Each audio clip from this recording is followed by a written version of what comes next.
Hey, what's up, Positive Filter listeners, viewers? I know I told you I'm on a season break, and I am. I will not be returning with full episodes into the new year, but sometimes I get called or thoughts in my head that I like to share with the public, and I just get it out while it's still fresh in my head. As you know, I work at George Mason, and as I was driving in, I was reflecting on my career journey. I actually started my full career in education here at George Mason, and it just I was able to really see how far I've come. I think there's something about landmarks or places and spaces that remind you of where you come. That's why people love homecoming so much. They go back to their college or their university and they get memories of how college changed their life. Well, I actually work at a place where I see these landmarks every single day. And I was thinking about how I started my journey in grad school here at Mason, and I like to share a little quick story with you and how it still comes full circle. I was working all the way across town in Alexandria, Virginia, at a school for children with special needs called Alternative Paths Training School, and I had my interview for grad school. And what I did not know was that it was a group interview, but I'll get to that later.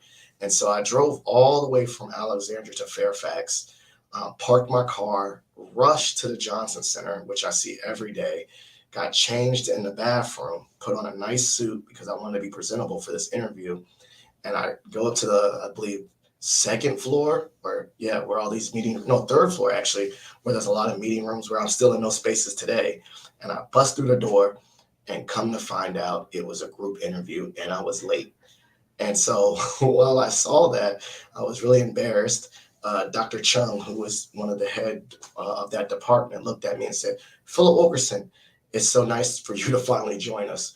And luckily, they had grace on me and they accepted me into the grad school program, regardless of my tardiness. And every single day of that class, I still felt sometimes like an imposter, like, do I really belong in this counseling program?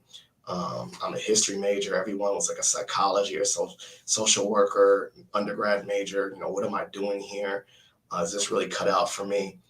And but I just plugged through, and I had a lot of support and a lot of friends, a lot of nice people through the program that really encouraged me and poured into me and filled me up. And I can go on and on about that. Even having landmarks like this rock reminds me of my supervisor at career services, Ken Garant, who supported me, and so I get to look at that.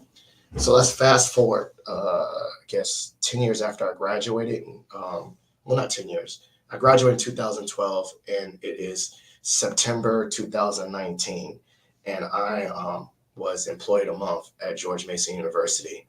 And at that ceremony was Dr. Chung, Fred B. Mack, Dr. Fred B. Mack, my parents, my in-laws, my wife, all my friends, and interim president Ann Holton. And it was just a moment where I reflected and I said, wow, I came all the way from that guy that showed up late, changing in the bathroom, to actually having a career that I like at George Mason. And so I'm able to reflect. I don't think we allow ourselves to really sit back and look at the journey and really embrace and just be proud of ourselves. And so um, I'm going to allow myself to wake up today and be proud and just when I walk around campus, embrace all those memories and all those landmarks and all those physical markers that remind me of how far I've come, how much things change. And, you know, the journey's not over. Maybe there's going to be other landmarks when I go back to JMU or other landmarks when I go back to some childhood homes. But I just want to share that story with you and allow you to share that space. Thank you.